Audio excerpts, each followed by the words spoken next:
Junta, building better Africa.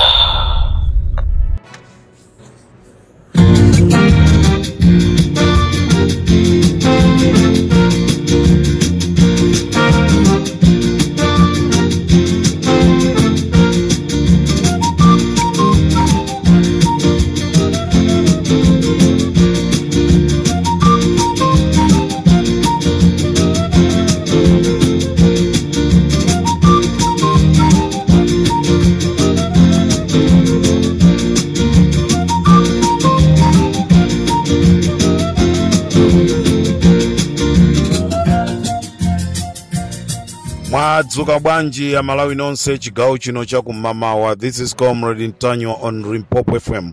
Ndangobwera mukanthawi kongochepa kokha kuti ndikuziwiseni mwa zina zimene zikuchitika mdziko lathu la Malawi. Amalawi mukukumbukira masiku awiri apitawa taona Vitumbiko Mumba anashashalika kupita malo osiyanasiyana ndikumakayitanisha sugar kunena kuti tulusani sugar.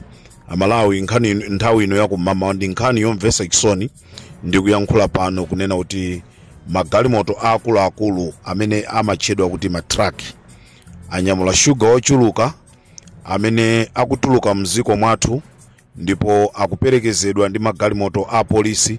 Sugar ameneyi akupita ku DRC Congo. Vitumbiko Mumba aja amapita nkumakashashalika mmakampani. As I'm talking right now, matraki anyamula sugar akupita ku DRC ndipo akuchitidwa escort ndi apolisi.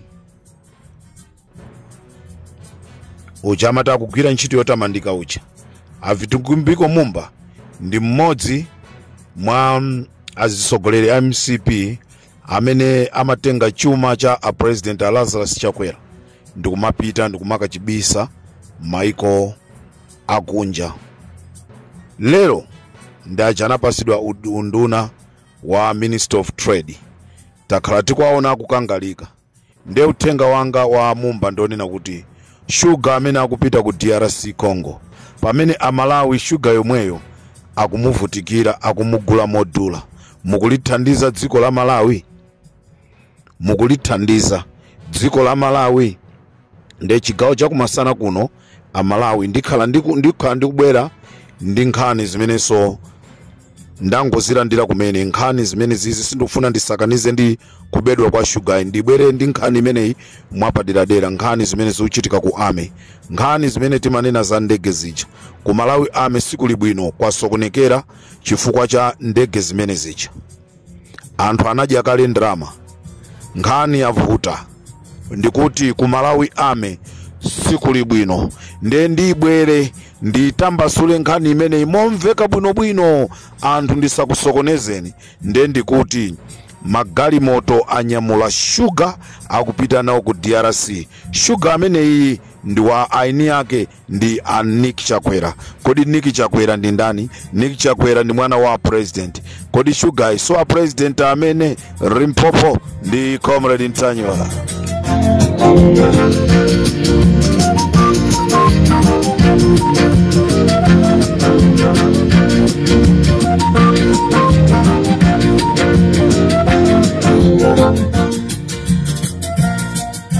Tieni tingomva pang'ono kuti kodi abazuka muhangu akufuna kutusa chana Malawi.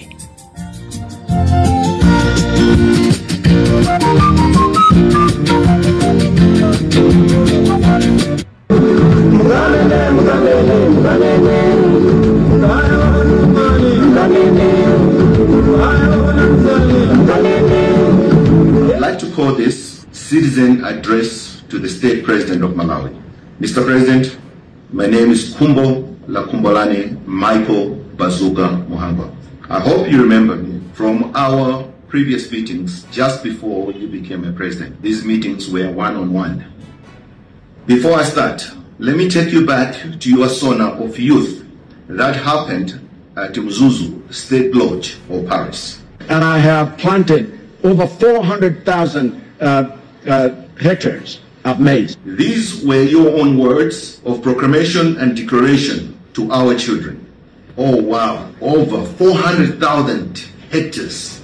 That's huge. That's 4,000 square kilometers. That's about 1 million acres. I was thinking out loud that 1 hectare of maize field will require about 8 bags of recommended NPK fertilizer. That means 400,000 hectares will require 400,000 hectares times 8 bags of NPK fertilizer times 110,000 kwacha per bag of 50 kg. That is equals to 352 billion kwacha. You also need urea, which will also require 400,000 hectares times 7 recommended or required bags of fertilizer urea times another 110,000 kwacha, which will give us again 352 billion kwacha. It will come up to 704 billion Malawian kwacha. That's a lot, Mr. President. That is simple arithmetic of your purchased fertilizer for your field.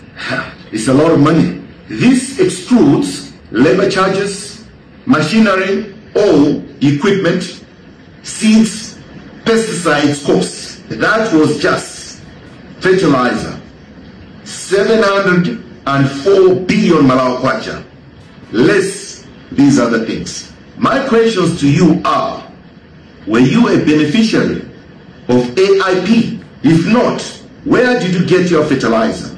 Since fertilizer was scarce on the market at the shops. 3, what was your mode of payment?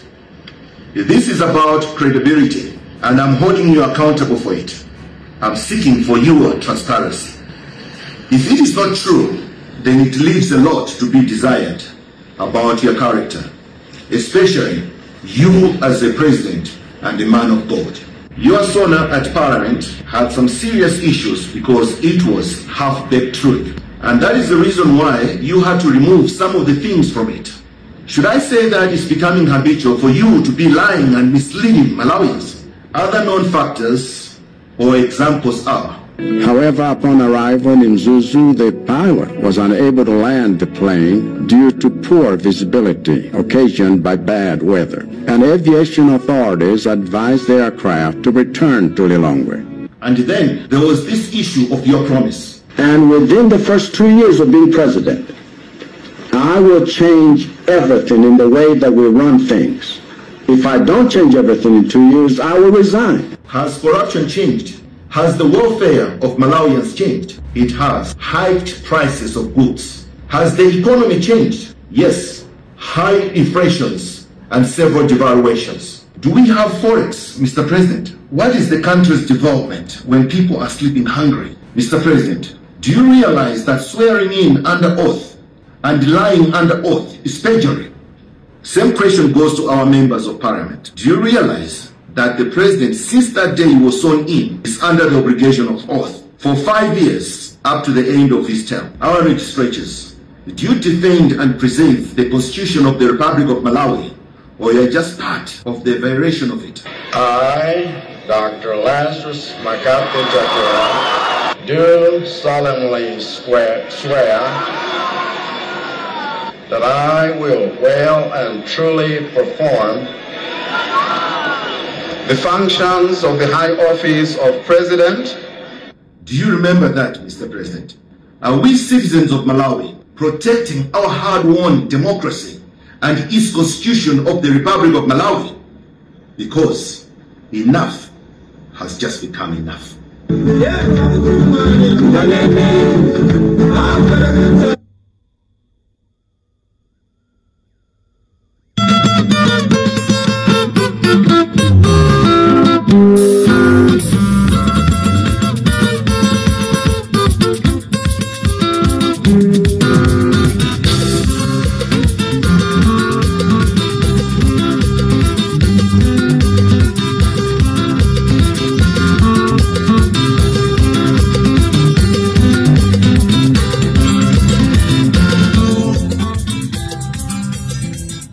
Amalawi tili ndi president amene sangatithandize, tili ndi president amene amangoziwa kuyankhula zaboza. Mukhoza kuona kunena kuti president wa dziko la Malawi chilowereni pa mpando palibe cha nzeru chimene wachitira Malawi, chimene akudziwa iye ndi boza. Amalawi, uthenga wanga chigawo cha kumama kuno konse kumene mukundimva Amalawi, we need to be careful.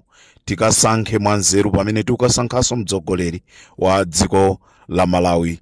2025 pa 16 September ndi nthawi yokhayo Amalawi imabwera kamodzi mu zaka 5. Tikuyenera tichenjere, tapusisidwa kokwana, taberedwa kokwana. Mukhoza kuona kuti zonse zimene amanena ndi zaboza. Ngati mmamvesera kwambiri abazuka muhango amaperekatu masamu kunena kuti munda waukulu mwakuti umafunika fertilizer wakuti, munda waukulu wakuti ukufuna matumba a fertilizer mwakuti, koma tikatengaso matumba a fertilizer tikapanga times ndi thumba mtengo wa fertilizer pakufunika mabiliyoni akuti kuti ipange. Nde afusafusa kuti kodi inuyo munali mmodzi mwa anthu amene munapeza nawo mwayi wa fertilizer wa subsidy? Ngati zisali choncho inuyo fertilizer makampeza kuti chifukwa chonoti ku Malawi ko fertilizer kulibe 1 million square malo akulu okwana 1 million sipano Amalawi akuti tu ndi iwo ali machimanga chimene chichi, ndi kumene ali machimanga chimene chichi.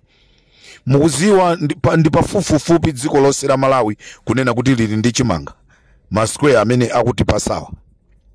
President wonama bodza likuchita kuoneka apatu anthu apanga masamu kuchita kuona kunena kuti munthuyi akunama.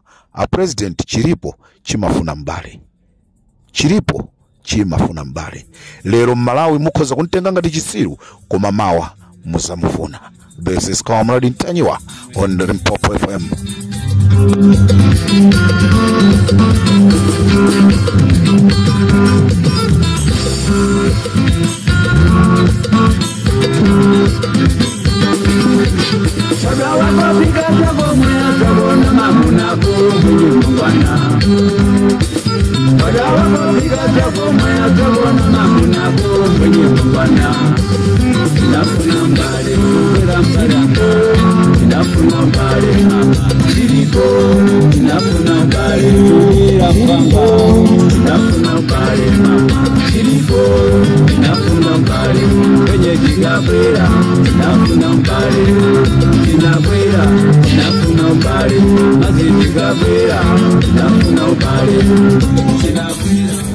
Ndi kateronso pa Limpopo munali ndine Comrade Ntanyiwa. Tikumanenso mchigawo china programu imeneyi akutipasira ndi aja UDF chifukwa chonena kuti lero munthu wachikulire wakwanisa zaka do.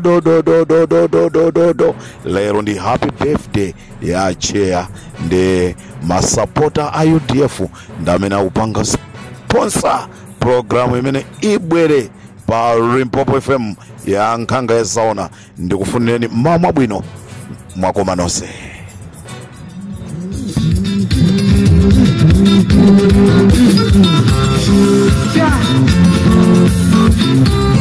Ninongona kwini unebanga sande ngakabedi mbalata wa ngabula malije chimaje nikaja ngabula mbalata wa ine mchibangana ngakabeda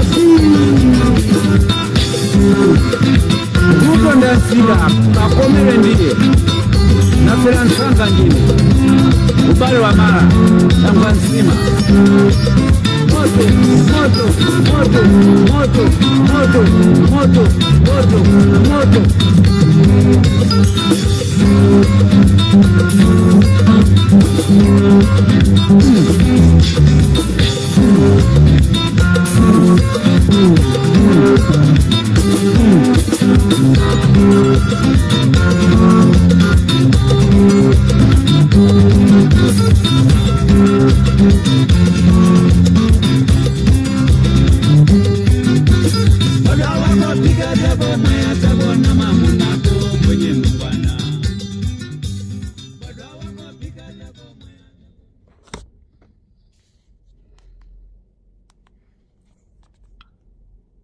Tsatsani malonda anu pa machanelo awa.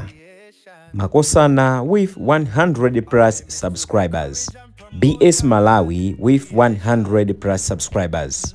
Hot 265 with 90,000 plus subscribers. Sam Mavita with 100 plus subscribers. AMTV Malawi with 50k plus subscribers. Malawi Trends TV with 50k plus subscribers. Dreams Media with 20k plus subscribers. Mpongwe Pongwe with 80k plus subscribers. Crab Junta with 40k subscribers. Komanso Umata Daily with 10k plus subscribers. Ndipo mutakulebeza kudzera pa Malawian YouTubers Association Maya.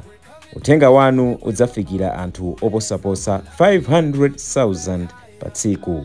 Tilumikizeni kudzera pa email iyi officialmaya265@gmail.com.